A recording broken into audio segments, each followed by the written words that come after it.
I had to rediscover myself, bro. I didn't know I was scarred, bro. I was scarred, and you know what I'm saying, like trying to heal, bro. I still find myself trying to heal to these days. You know what I'm saying, to these current days. But I think that was like looking myself in the mirror and being like, bro, like you are who you like. Just speaking on the positive things on myself and actually believing it. Like, bro, you are actually this. You are doing this. You are. You know what I'm saying? That was the hardest thing. This is Sad Boy Radio. What's the word, everybody? Welcome back to Sad Boy Radio. I'm your host, Matt, and today, man, we got a special guest in the building. You got the rookies on? You know what I'm saying? Light day, light day. You know what I'm saying? It's just a what, Tuesday? Man, you just completed an amazing show over at the Epiphany. You even did a giveaway out in the neighborhoods. Your most recent project, Vibes Don't Lie, dropped. When did it drop? Drop like it's June, end of June type. Yeah. Man, you've been making a lot of noise lately. You even dropped another track recently. Sersky, one man mission, man. Out now. You know what I'm saying? Yeah. Keeping the foot on the pedal, you know what I'm saying? Man, introduce yourself, bro. Man, it's big Corlie, not the little one, man. Y'all know what's going on. Corleone. I go by Corlie. You know, I'm just, been doing my thing, shaking the scene, you know what I'm saying? Like, thank you for having me, though, for sure, man. I really appreciate this opportunity and stuff like that. So what I want to open up with is your most recent project, Vibes Don't Lie. It's very Afro-influenced. You've been a rapper for the majority of your career, if not the whole career.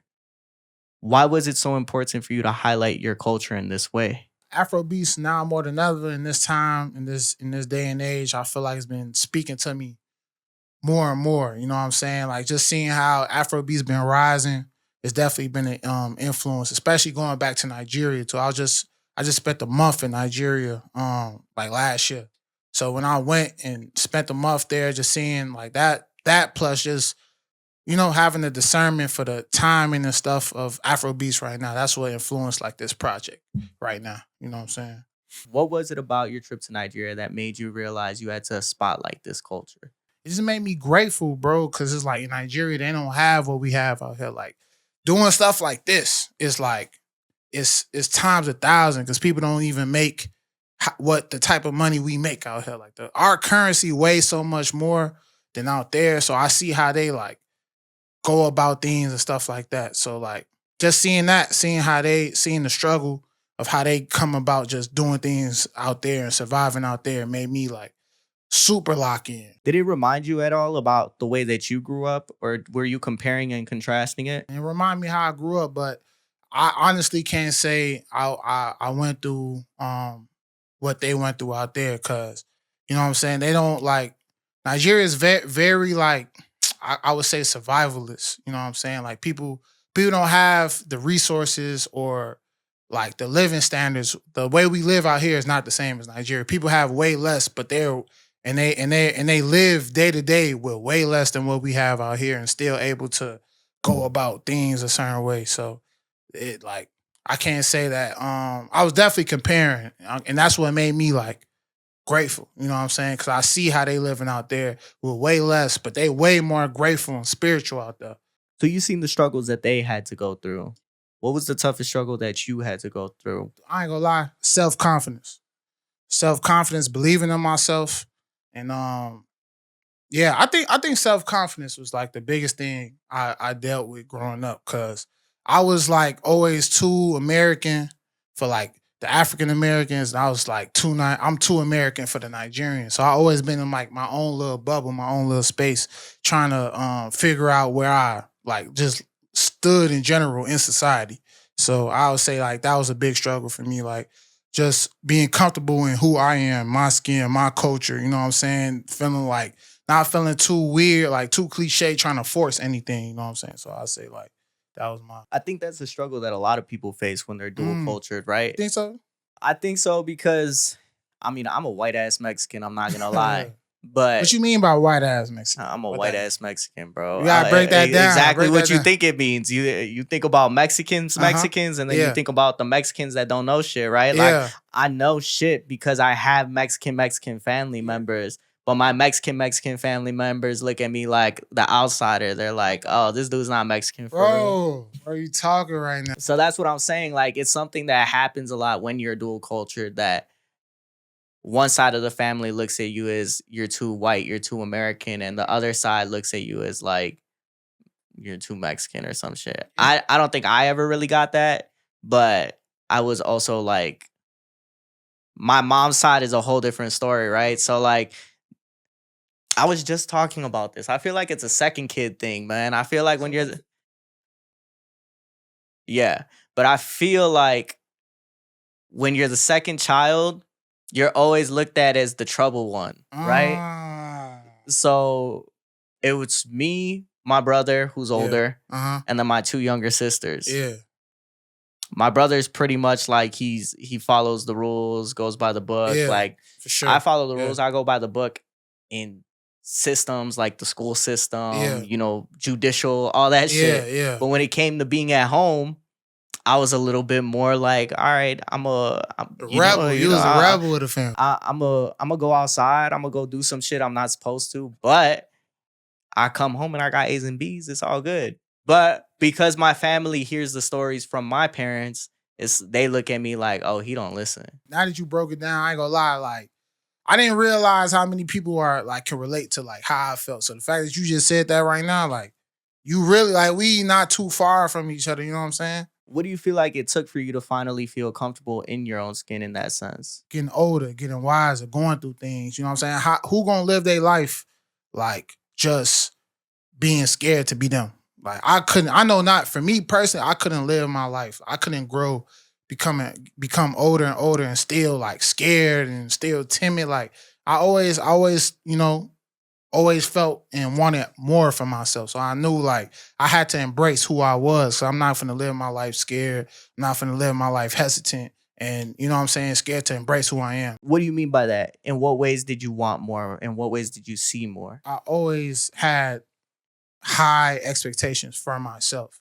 It's even to the point where like I would like be going through a mental warfare with it. Cause it's like, I know what I want for myself. This is how I feel about myself. But when I went out into the world and I wasn't getting certain reactions or certain treatment, you know what I'm saying? Like it made me even have an identity crisis, identity clash. Cause I'm not like how I feel about myself. I don't feel the world is receiving me as myself. So like I always had like big expectations for myself. And it really comes from my OG speaking life into me. You know what I'm saying? My people speaking life into me. They always prayed for me and wanted the best for me, spoke highly on me. So it's like it made me want to go out and move as such. You know what I'm saying? And wanting more comes in so many different forms. For a long time, I used to tell everybody that I want more out of this life. When I was 21, it was at the peak. Like I downplayed a lot of people and a lot of what they do, right? Unfortunately, my parents came at the what's it called? My parents got a lot of brunt from that. They got the brunt of that, right? Because I always said that my parents' ceiling was my floor. Wherever my parents left off, that's where I start. So my parents bought a crib, right? I got to start at, okay, I buy a crib and move up from there.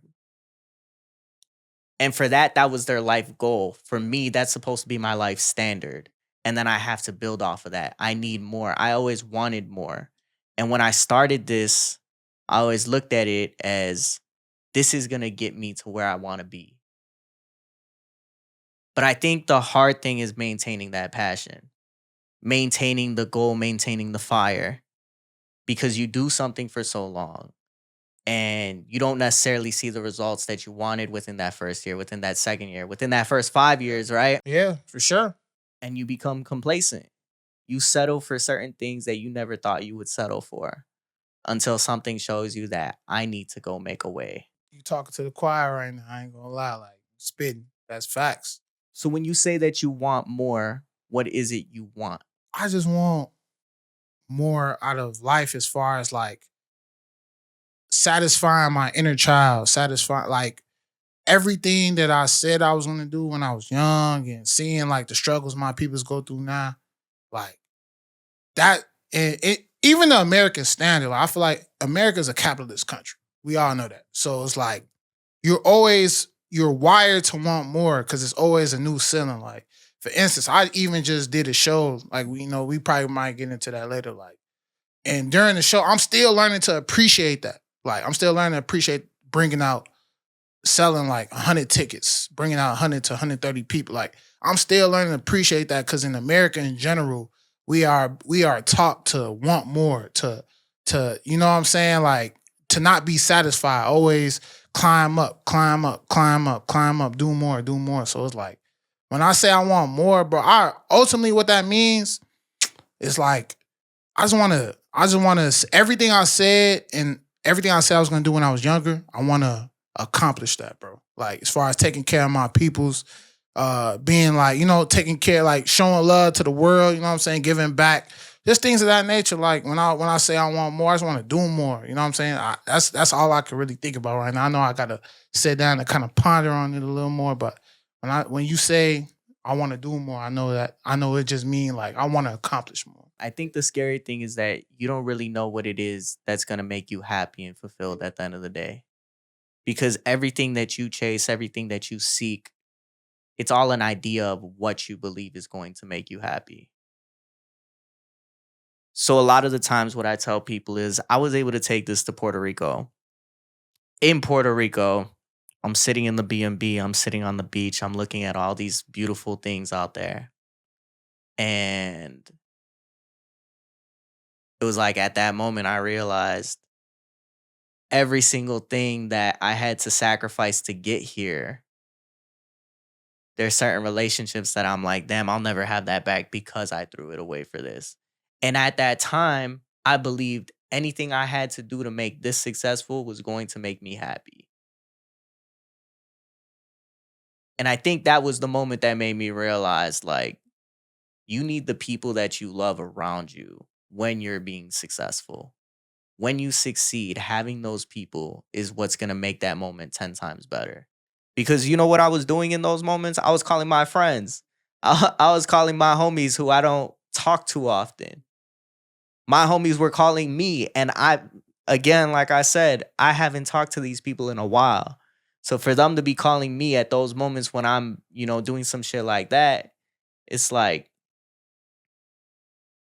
God showing me something right there. And it's to really appreciate the people around you, right? Man, my bad. This about you, obviously, but Nah, I mean, we vibing, bro. We vibe. I my, like this. I want you to express yourself as well as me expressing myself. You know what I'm saying? my homie just had a kid. Bro, I almost shed a tear for him. They sent me some pictures. I'm like, damn, bro.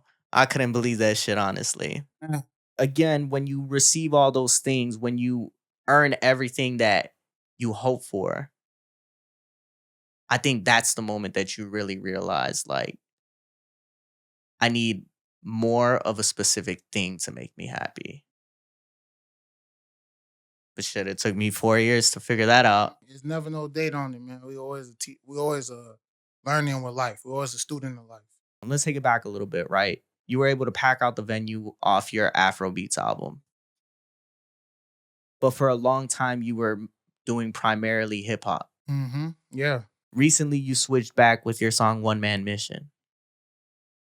What did you realize you could only express through hip hop that you weren't able to through the Afro music? I don't think it was a thing of what I couldn't express with hip hop and Afrobeat. I think it was more so me becoming more comfortable in my skin and more aware of who I am in general. And why I say that is because I'm not gonna lie, when I was dropping my hip hop, it was to a point I was kind of like I wasn't happy. I wasn't gonna lie, I was solely dropping hip hop for the pure reason of being consistent.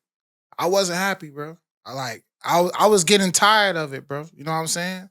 So me going to Nigeria and you know what I'm saying, stuff like that, and working with the producers out there, connecting with the people that live there. I ain't gonna lie, it rejuvenated me, bro. It rejuvenated my whole spirit. Like I'm happy now, bro. Like I'm actually excited to go to the studio now. Like, you know what I'm saying? It rejuvenated the inner kid from when I was young, when I first started, first started this journey. So I wouldn't say that that hip I couldn't express myself on hip hop the same way I can on Afro beats, but I just feel like now that I got older and had these experiences, it helped me cultivate and come into more of myself. That's why I had that transition of going from hip hop to Afro beats. You know what I'm saying? But I'ma still always keep that pocket, but I'm just on the new wave. Like I dropped the hip hop, the one man mission away from the Afro beats. I know it's not, like we had the Afro, the vibes don't lie, then we had one man mission. Cause I'm still gonna keep that pocket of hip hop, but I want people to know like I have both. So why continue to do something if you weren't happy doing it? I found a bag in that. I found a pocket in that. So when I was in my when I was fully diving into hip hop, I was doing turnt music. I would say like I had a song like Pilates. I had a song with Fly Nari called Run Me, and I'm really just catering to like Chicago hip hop and whatever the case may be. Like turn in that nature. I wasn't happy because I'm getting older, bro. I'm getting wiser, and I don't want to be on stage. Um, I was doing a lot of high energy records, and I'm like, I know I have energy, but like it just didn't. I feel like I was outgrowing it. If you get what I'm saying, like I was outgrowing that energy of just always being turning and stuff on stage. Like, nah, I actually want to talk to people. I actually want to vibe with people. I actually want to connect with the soul. You know what I'm saying? Because things change. You change. As a person, you grow. And the way that you view things and process things changes. I remember we started a series called Toxic Tales. Uh, we were outside of the clubs just like asking people, what's the most toxic thing you've done? What's the most Yeah, toxic thing you've been through? And yeah. I was 21, Hmm. 22. We tried doing it at a festival and I just wasn't in the mindset no more. I wasn't in that place no more. I didn't feel the need to make content like that Yeah, and to be this person that's a polarizing figure that's going to get somebody to say something crazy and clip yeah, it. You know what I'm saying? yeah, Like it wasn't me, it wasn't who I was anymore. yeah, And as time goes on, you change in the way that you view yeah, the way that what you want to do. yeah. Facts. I think man, I almost think it's interesting that I've been able to maintain this and do this Yeah. as long as I have, right? Hmm. I love being able to have these conversations, Yeah. but I've been doing it 4.5 years now. Hmm. That's a long ass time to be doing something the same style. Yeah. You know what I'm saying? So you saying right now you want to switch it up? I don't know if I'd switch it up, but I think that to be able to do something for as long as I have done it, the way that I've done it, it's pretty interesting that I've been able to keep on going. And man, I tell people all the time though, I'm like, man, I feel like I've interviewed all of Chicago. And if I haven't, then I've done it twice already. You know what I'm saying? Like I interviewed Flex twice, Steve-O twice, a whole lot. Yeah. What do you think it was that flipped in your mind? What was the switch? Experiences in life and just getting older in general. As you get older, you're supposed to get wiser. You're supposed to get you know what I'm saying? You're supposed to like you can't if you're the same when you're 29 versus 21, it's a problem. You know what I'm saying? That means you're not going through growth. So during these just ages of time, I was just getting wiser and understanding myself more, learning my likes, learning my dislikes, and I realized like, bro, I don't see myself just always on stage being this turnt artist. You know what I'm saying? Like I really go through things. Like I go through real. I didn't been through things. So to go on stage and just always make it seem like I'm always happy and turnt, I just feel like that wasn't real to who I am and who I'm becoming. What do you feel like was the hardest thing you had to face about yourself? It's the things that I lacked. It was the things that I lacked, bro. I ain't gonna. I was in a situation where it broke me all the way down, bro. Like I always had a high ceiling about myself, but I had I got it. I dabbled in a specific relationship that brought me all the way down, bro. Like ripped me to pieces, bro. I'm not gonna lie. Like it ripped me to pieces. Like who I thought I was at that moment, going through that situation, bro. I had to rediscover myself, bro. I didn't know I was scarred, bro. I was scarred, and you know what I'm saying, like trying to heal, bro. I still find myself trying to heal to these days. You know what I'm saying, to these current days. But I think that was like looking myself in the mirror and being like, bro, like you are who you like. Just speaking on the positive things on myself and actually believing it. Like, bro, you are actually this. You are doing this. You are. You know what I'm saying? That was the hardest thing. What do you feel like it was about that broke you? Man, Because I could tell you mine, Yeah. right? Uh-huh. When you're in a relationship where it's broken Yeah. and you continuously try to fix it, Yeah.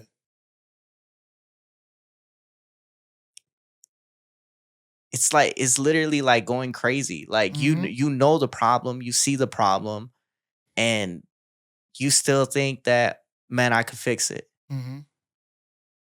For me, it was somebody consistently telling me that I'm not this and I'm never going to be this. I'm never going to be able to make them happy because I am not what they view as their happiness. Mm-hmm. And so you stay with this person, and saying it now sounds fucking crazy. I'm sitting here, I'm like, what the fuck was I doing? Facts though, because love would do that though. I'm sitting here like, what the fuck was I doing? But love would do that. I stayed in the situation thinking that I could repair what was broken. I stayed in the situation thinking that the ways that they hurt me, I could get over it. And I never was able to get over it. So what I did was I refused to give the love that they needed. When you refuse to give the love that somebody needs, it forces them to pull back and look for that love elsewhere. Did I know they were looking for that love elsewhere at the time? No. But then you take that step back and you look at everything that's going on, and it makes you feel like, damn, I really was never enough. So then it makes you question your value. The hard part about that is moving on and not carrying that trauma into a new relationship, because your triggers and your anxiety aren't somebody else's to fix. Nobody is supposed to fix what somebody else broke. But we look for people to do that. Yeah, it's crazy, right? So what was it for you? What was it about that relationship that broke you down to the point where you had to completely rebuild yourself? One, my self-identity at the time. Like, I always thought highly of myself. You feel me? So thinking highly of yourself and then having to cater to another human being it puts you in a different, you know what I'm saying? Puts you in a different, I don't know what word to say, but like it just puts you in a different atmosphere, I'll say. So I thought this highly of myself, but I'm with this person, yet they have so many negative things to say about me. You know what I'm saying? You're not doing this. You're not doing that. You're not doing this. I don't feel this. I don't feel that. So when you hear that and you already think it's like, now it's a conflict with yourself, because it's like, I view myself a certain way. So why this person has something, so maybe what they're saying is true. Maybe what they saying is true. Like, man, I'm not doing this. I'm not doing that. You not this. You not that. You not, you know what I'm saying? Like, damn, man. Maybe I'm not who I thought I was. You know what I'm saying? I had to confront that question. I had to confront that thing. And I chose to take not the most positive route, because I thought like, man, you know what? Maybe I'm not this. Maybe I'm not that. You know what I'm saying? So that was like, that was a pivot. Like, that was just a strong, strong pivotal moment. Because it's a hard question that you got to face about yourself. Like you said, especially when you think so highly about yourself. When you moved on from that relationship, did you find any triggers that you realized you had to fix before you moved on to something new? Bro, it was like, number one, trust. I expect, like, now, like, as time has went on, and I dissected more of the relationship and interactions and stuff. It's like, moving forward with somebody else, it's like, it's like I already think of the scenario before it happened. You know what I'm saying? I'm already thinking like, okay, if this person do this, this is how I'm gonna do it. This one, you know what I'm saying? Like it made me build more of a barrier with myself because I already expect the worst out of you. You know what I'm saying? Unfortunately, that's just facts. So then how'd you see that impact of future relationships? I was going in to new relationships with the old relationship mindset. I'm taking new people as if they'll do me like this instead of seeing them for who they are and what they got going on. And I definitely missed out. I ain't gonna say I missed out. I definitely didn't foster new relationships, certain relationships how I should have because I was still in that old mindset of the old relationship I was with. So I definitely could say that. I definitely can say now to this day, some relationships I had that I wasn't able to be in a proper mindset and handle that person as they were because I was still thinking of the trauma from my previous relationship. And I think sometimes it shows up even subconsciously. Sometimes you've done the work. You've put in work to become this different person. Me, I say a lot of the times, if I met this person 3, 4 months ago, they wouldn't have liked who I was because I was still so hurt and broken from the previous situation. And a lot of the times I found myself not being able to give people what they needed because of that. So when you move through life being a hurt person, right? You bleed on people who didn't cut you. You force them to feel certain ways that never should have been. All because you couldn't close that wound and you didn't allow yourself to heal and not infect somebody else. It's tough, bro. You know what I'm saying? They say hurt, bro. Hurt people hurt people. It's people out here with real scars that haven't really took that time to heal. Do you think there was a moment that you realized you needed to take a step back from these relationships and fix the parts of you that weren't healed? Even to this day, bro, if I tell you what I've been on these days, like people be thinking it's like crazy, but I went on a societal hiatus, bro. I stopped popping out, you know what I'm saying, just showing face and functions. Like I took a step back from just like dealing with people, like friends. It's even people right now I haven't contact. They probably gonna see this interview. Like this guy ain't text me back. This guy he ain't call me back. But it's like He's on the internet doing interviews and talking. you know what I'm saying? Hey, give me a everybody call hate back. that, bro. Like, you don't text back, but you on the internet though. Like, people hate that, and there's people I'm doing that with currently because I need to take a step back for myself, bro. You know what I'm saying? Like, I need to reflect and lock in on myself right now. Like, I love y'all. Like, you know, even if y'all go watch this, I know y'all go watch this. I love y'all, but right now I need to take a step back for myself, bro, for my own sanity right now. What do you feel like creating that separation is going to do, though? In the process of me creating separation, I feel like it's gonna help me just more uncover my self identity, bro. Like, cause it's not like I'm taking a step back and not doing nothing. I'm taking a step back and doing certain exercises for myself. So every day I wake up, I'm going on a run. I talk to myself, bro. Like I literally sit there and have a conversation with myself, bro.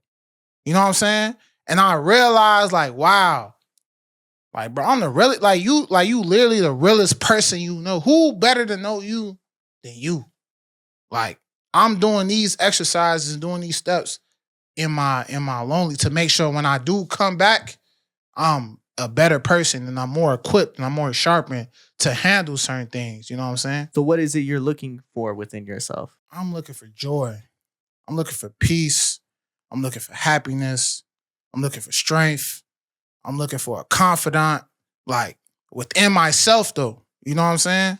So I literally I wake up in the morning, I pray, and anything I'm feeling, anything I've been feeling, I sit there and have a real conversation with myself. I ask myself uncomfortable questions. I ask myself what I've been seeing, what I've been observing, what I've been feeling.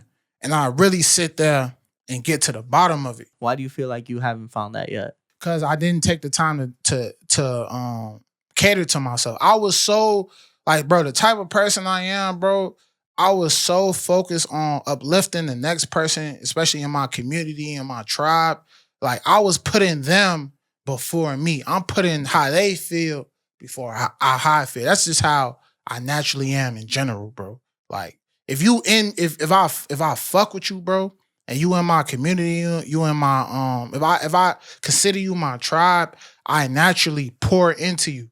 But it was to the point where I was around everybody hearing what they got going on here and all their frustrations, and I wasn't and it's like people weren't like when got to talking about myself, it's like I don't want to say like it's just like the energy wasn't reciprocated when I got to talking about myself. So I felt like, you know what, let me just keep that to myself. You know what I'm saying? You closed off. Yeah. You know what I'm saying? I closed off. I think it's almost reflected in One Man Mission, where you say, I know these dudes want to see me fall. That's why I keep on winning. In what ways did the lack of genuine love force you to change your view of your friendships and relationships? Bro, it had me question everything continuously. Like I would have relationships and connections, even with people that have been with me for 10 years. And it's like I'm constantly questioning and questioning just as far as trust. Like I'm with these people. It's people I've been rocking with 10 years, 5 years, 7 years, even now. And I'm consistently thinking like, can I trust this person? Yeah, I'm consistently viewing, like watching them, seeing certain things. If one thing happened that I see that's kind of weird and it's kind of off, now I'm back like questioning them. You know what I'm saying? It honestly made me just have a cycle of just questioning people. It created a lack of trust for you because these people who were supposed to be there and supposed to listen when you were going through your situations didn't show the love that you needed. And it stays with you. It follows you. The way that you think, the way that you move, the way that you build new relationships. You realize that if this person doesn't give me the love that I need and the love that I want, they're not for me. And you have to create those boundaries. So you creating this separation, you allowing yourself to take a step back from everybody who hasn't given you that, that's key, right? But again, we also have to remember that it's nobody's problem. It's nobody's responsibility to fix our triggers.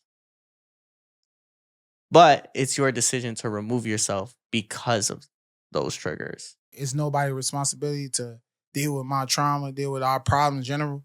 I always had an awareness of that, and I always like move with that with life. You know what I'm saying? It's no if I'm fucked up, bro, I'm going through something, bro.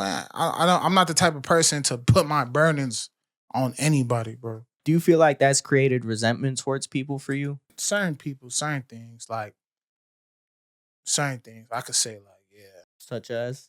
It put me in a place of like low tolerance, like cause I was so understanding and just absorbing all of these things at first, which I thought was normal and what you should do. And I realized like, nah, like you kind of like crossing your boundaries and you know, going without yourself is when I started like developing resentment, just knowing that, okay, this person did this, that, and that. And at the time I wasn't aware that I was supposed to stop that. Like I was supposed to bend and still a boundary. You know what I'm saying? But I wasn't aware at the moment. So I was letting things happen. So when I sat back and reflected and realized I should have still the boundary, it's when the resentment started happening. Was it you resenting yourself or you resenting the people? It was me resenting myself and then me resenting the person. Cause it's like, why would you do that to me? Like, you know me. Like, you know what I'm saying? Like, you know me. You know who I am. You know how I am. You know the heart I got. And you did that to me? Instead of like, iron sharpen iron. You know what I'm saying? I'm big on that. Like, iron sharpen iron. Like, all right, if you this way, woo, and you know I need improvement, I do that for my people. Like, if I see something, I'm like, you need to improve on this, I will vocalize that.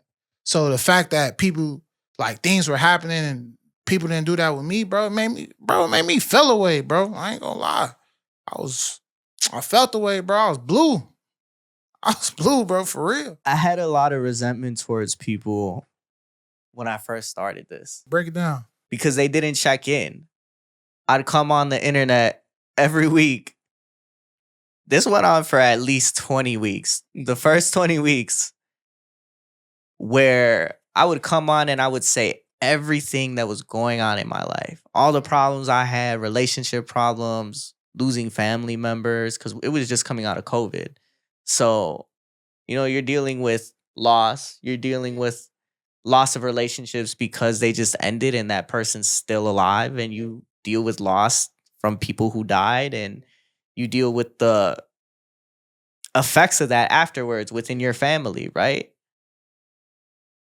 And I would say all these things every week. And there was even a time where somebody had asked me, they're like, "Oh, do you still consider your friends that you grew up with your friends?" And I went as far to say no.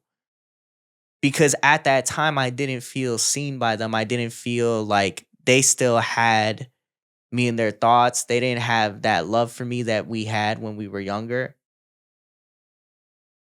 And I think as you get older, you realize it's a little bit of like everybody's just a little bit busy.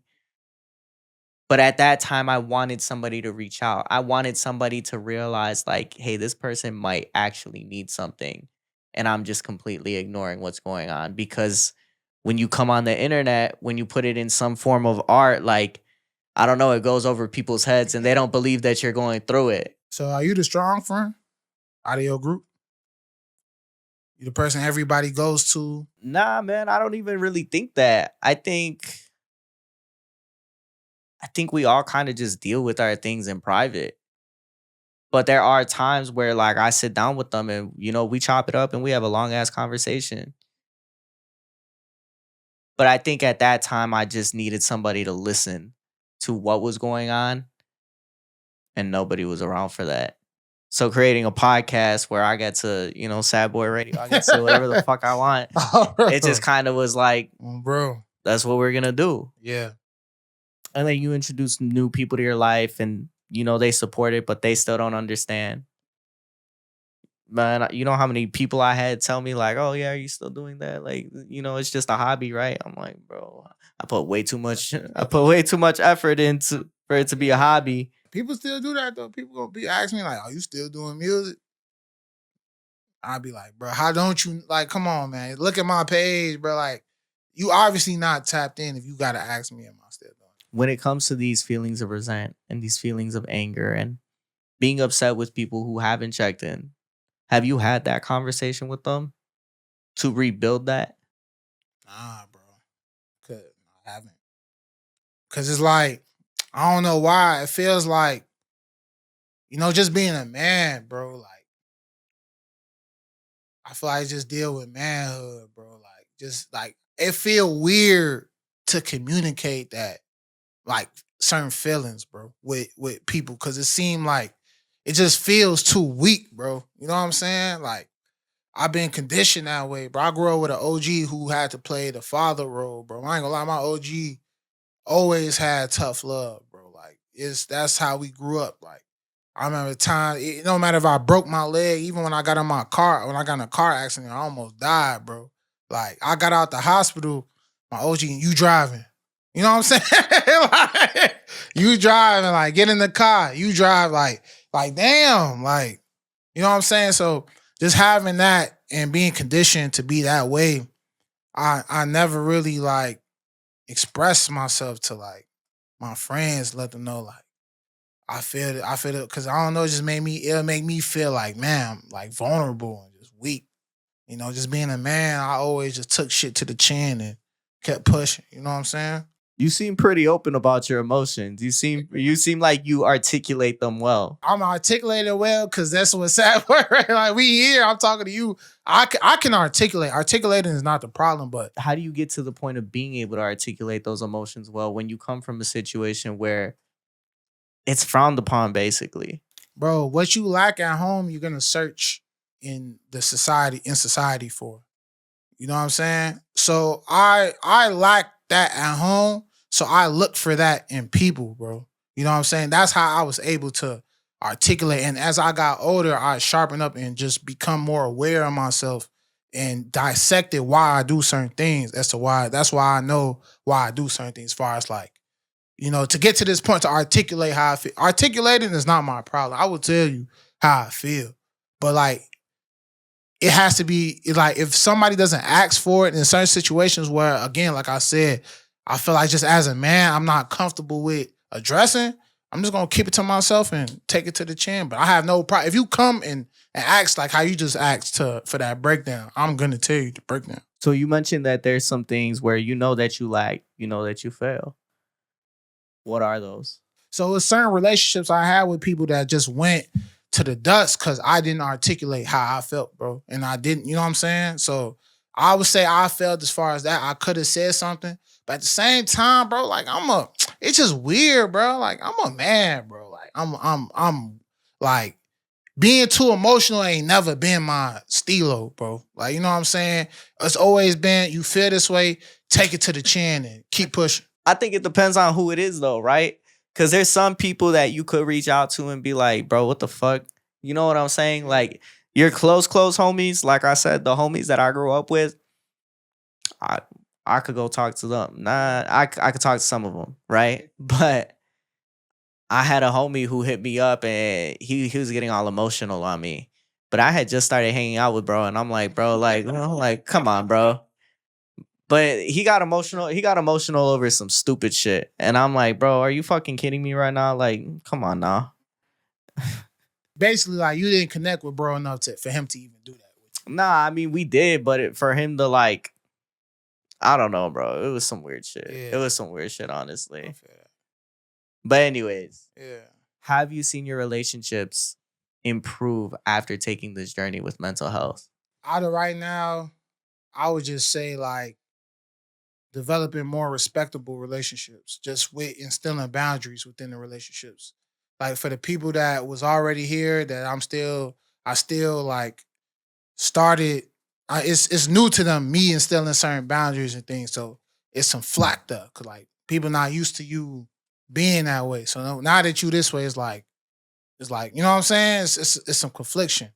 But now with the new relationships I developed, having those things is instilled and knowing like, okay, this is how I like being talked to. This is how it is. I'm not doing this. I'm not tolerating that. It's just been breeding more like, respectable relationships, bro. Like people, and it's like people see me and it's like they give me that respect because it's like they know you're not tolerating certain things. It's once you develop that self-love that you're able to instill these boundaries and stand on that. Yeah, bro. You know how when you have like situations where you're friends, Yeah. but you're not really friends because they be on some other type shit. We're talking Break about that down. Come on now. So like basically like people All you right. be seeing outside. No, this shorty, right? Say you got a shorty, right? Uh-huh. You guys are friends, quote unquote. Uh-huh. I feel like I'm by myself on an island right now, right? Uh-huh. You're friends. But you go to the movies, you go do this shit. Now it feels like some couple type shit, right? Tight, yeah. Uh-huh. So I was like, all right, cool, whatever. But the vibe changed every fucking day. So I was like, bro, like you do too much. Like, what the fuck's up? And they're like, fine, we're just gonna be friends. That's it, strictly friends. I'm like, I gotta agree to that, right? And they're like, yeah, and I was like, I'm cool. Like I'm straight. Yeah. Because you set that boundary because you realize this isn't for me and this isn't what I want.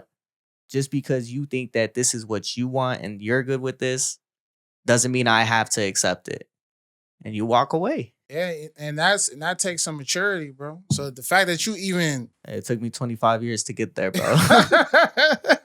Hey, it takes some people longer, bro. What Big Sean saying that 7 o'clock song with Bryson Tiller is still yours. He says sometimes you gotta break your heart to save your soul. Don't worry. You hear that? Yeah, it's facts though. You gotta break your heart and say, yeah, if I ain't break my heart wasn't broke early on, bro. I don't know where I'd be right now. I'd probably be. Sometimes it takes taking that hit and leaving something that you want so bad to eventually move on and not be completely broken. It's like with time, everything become like more bearable, bro. Like it becomes more like you're able to like what broke you, what hurt you today, 2 months from now, bro, is like it depending on everybody healing journey is different. So I can't put a time frame on it, but eventually you're gonna look up and you pass that situation. Is there a specific moment where you think back to and you realized I'm good now? Yeah, I ain't gonna lie, dealing with that relationship in my most recent days.